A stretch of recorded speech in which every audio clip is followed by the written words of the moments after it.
I Jakoba sy Petera ny fanenjehana teo amin'ny fiangonana voalohany.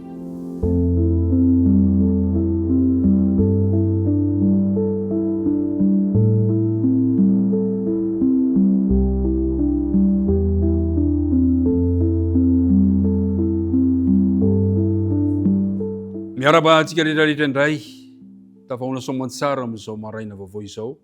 Naiza naiza toerana misy anao, naiza naiza fiavianao, dia atolotra anao am-pifaliana ny arahaba amin'ny anaran'i Jesosy Tompontsika, ny fiadanana anie ho anao sy ny ankonanao, ary ny fahasoavany tsy hasarany amintsika tsirairay avy. Andeha hivavaka isika raha hanomboka izao dindinika izao. Andriamanitra ray io, misaotra anao indray izahay noho ny tombonandro, tombotsoa omenao anay, afaka hiaraka amindinika ny teninao ankehitriny.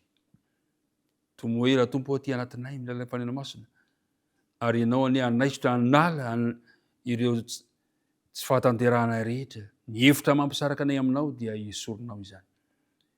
Dia apetrakapetra-tananao izao dindinika izao.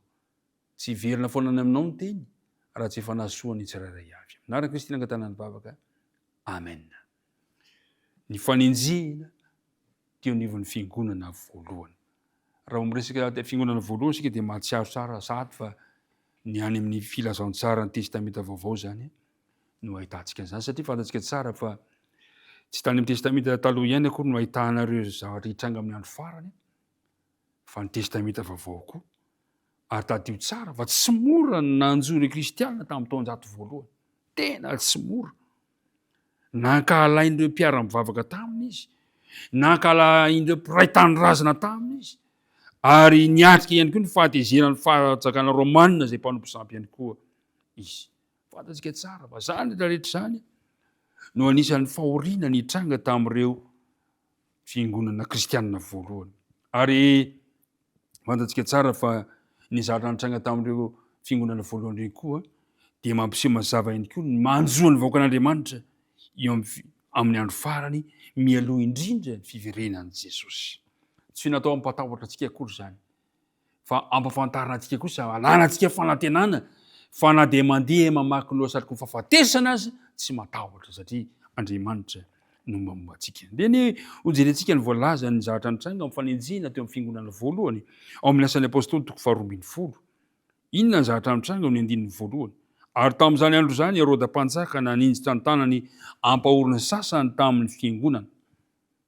Tia azo sitraka tamin'ny olona, tia azo sitraka tamin'ny jiosy Herôda mpanjaka, dia nanao ny fomba rehetra mba ampijaliana ny fiangonana n'ireo kristianina voalohany. Dia izao ny zavatra nataony, ary izy namono an'i Jakoba, rahalahin'i Jaona tamin'ny sabatra. Hitantsika tsara ny zavatra nitranga zany fa notapahin-doha i Jakoba. Mafy zany. Ary hitantsika sady eo amin'ny ambanimbany eo fa efa anakaikaiky ihany koa ny anjaran'ny Petera. Tsy mora zany. Nomelohana ho faty ny kristianina. Tena zana zavatra nisy. Nosamborina indray eto Petera, andininy fahatelo. Ary rehefa hita fa sitraka ny jiosy zany, faly jiosy tamin'ny namonoana an'i Jakoba. Le mpiray tanindrazana tamin'i Jakoba, faly ery nahita ny famonoana azy. Dia nandroso ny sambotra amin'ny Petera koa. Efa ambita amin'ny andro finanana ny mofo tsy misy masirasira tamin'izay, andininy fahaefatra. Ary rehefa nosamborina izy, dia nataony tao an-tranomaizina ka natony ho an'ny miaramila 980 ambenana. Dia nikasa moka azy eo amin'ny vahoaka izy rehefa afaka ny Paska.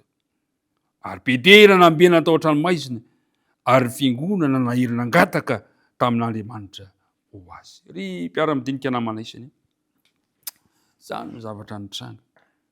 Rehefa vita ny anjaran'ny famonoana ny Jakoba, dia niditra indray ny amin'ny Petera, nogadraina izy. Ny zavatra manaitra amin'ilay tantara nefa dia izao, tsy taitra mihitsy i Petera tao anatranomaizina dia voalaza fa tena natory izy. Zao no voalaza eo amin'ny andininy fahaenina. Ary noho ny efa hamoaka azy Herôda, dia natory teo anelanelany miaramila roa lahy Petera tamin'iny alina iny. zany ny fahatoniny ny olona zay manana an'Andriamanitra. Na dia misy zava-tsarota aza eo an'loko eo an'lohanao raha mpiara-midinika namany, rehefa fantatrao fa miaraka aminao Andriamanitra, tony ianao. Zao no voalaza ny andininy 7. Ary indro nisy anjelin'ny tompo tonga teo, sady nisy mazava mipirapirana tao an-trano, ary izy nanohana ny tehezan'ny Petera, dia namoa azy ka nanao mitsangana faingana. Tonga ny anjely dia nandona, zay le nanohina azy teo amin'ny teza, nandona azy. Foaza Petera, Petera matory mandro fa izay. Mahafinaritra zany sary aneho ny ten'Andriamanitra ny vahoakan'Andriamanitra izany. Matory, lalina ny torimaso, any ka tsy maintsy nidomilay anjely izy mba hifo. Ry mpiara-midinika namana, nafahana tamin'ny fomba mahagaga i Petera, ary nakany amin'ny toerana nivorinim-pino izy. Saika tsy nino izy ireo, fa afaka Petera, na dia nivavaka ho azy aza. Talanjony izy ireo. Ry mpiara-midinika namana, mamperitreritra zany toy ny zavatra izany. Impirimpiri moa izao sanao no mivavaka, kanefa avy eo indray tsy samino fa amaly mivavaka ataontsika tokoa Andriamanitra. Taitra indray le mambro, tsy feony zany, tsy izy zany, izy ene migadre, ary miaramila 900 amin'ny miaramila no miambona azy, tsy possible zany. Ry havana malala, ain'Andriamanitra ny zavatra rehetra. Zay tsy hain'ny olona, ain'Andriamanitra. Ain'Andriamanitra ny zavatra rehetra. Ry mpiara-midinika namana, avotra ny ain'ny mpino sasany, fa ny sasany kosa maty. Fa naninona izy no tsy namonjy sy niaro amin'ny Jakoba tsy ho faty? Fa naninona izy no niaro amin'ny Petera kosa mbola afaka niona tamin'ireo rahalahy? Zany no sary hitranga amin'ny andro farany. Misy ampandalovina fahafatesana, misy kosa nefa ampandalovina fahavelomana ihany. Zavatra nisy anefa, na dia navotana tamin'ny fotoana io aza Petera, dia maty any izy ny finoany taty aoriana. Zao no nambaran'i Jesosy ny amin'ny fomba hahafatesany Petera. Zao no voalaza amin'ny filazantsarany Jaona toko 2:20. Filazantsarany Jaona toko 2:20 ka ny andininy 20. Ino amarana antsika izao tinidinika izao. Zao no voalazany manao hoe, lazaiko aminao marina dia marina tokoa, raha mbola tanora ianao dia nisikina ka mandeha tamin'izay tianao. Fa rehefa antitra kosa ianao dia ninitra ny tananao ary olon-kafo no nikinanao ka hitondranao any amin'izay tsy tianao. Zany hoe, ry Petera, ho avy ny fotoana zay tsy maintsy hahafatesanao ihany keo. Kanefa alohan'izany, na dia handalo fahafatesana azy ianao, dia hoy izy ny teny amin'ny 7:20 manao hoe, ary zany no nolazainy anambara ny fomba ny anambarana ny fomba fahafatesany izay ankalazainy an'Andriamanitra, ary rehefa voalazany zany dia hoy izy hoe, manaraha ahy. Na dia atao hoe ho faty aza, na dia hoe efa akaiky aza ny fiverenan'ny tompo, dia antsony ianao, manaraha ahy. Tsika zany tsy miala mandrakariva amin'ny fanarahana an'Andriamanitra, ka na dia mivaivay aza ny metimendriky ny fanenjehana, moa Jesosy manao hoe, manaraha ahy.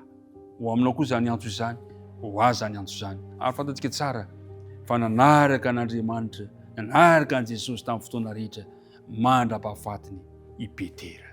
Isika ihany koa na andeha hanaraka an' Jesosy hatramin'ny farany fofonaitsika indrindra. Ny hivavaka isika indrindra. Andriamanitra raha io, mampieritreritra anay izany tantara izany, kanefa mampahery anay ihany koa ny fanantenana. Fa na dia misy aza ny fanenjehana, na dia misy aza ny aran'ny fahafatesana, misy ho any an-tranomaizina, dia resy lahatra izahay fa eo mandrakariva ianao, ary mbola miantso anay anaraka anao naiza aleanao. Dia amaly izay androany Andriamanitra, inty aho, irao aho, andeha aho naiza hitondranao anay. Dia apetraka tananao tompo zany fanapahan-kevitra izany, apetraka tananao ny tontolo andronay, ny vavaka tononona sy agnatana amin'ara Jesosy. Amen.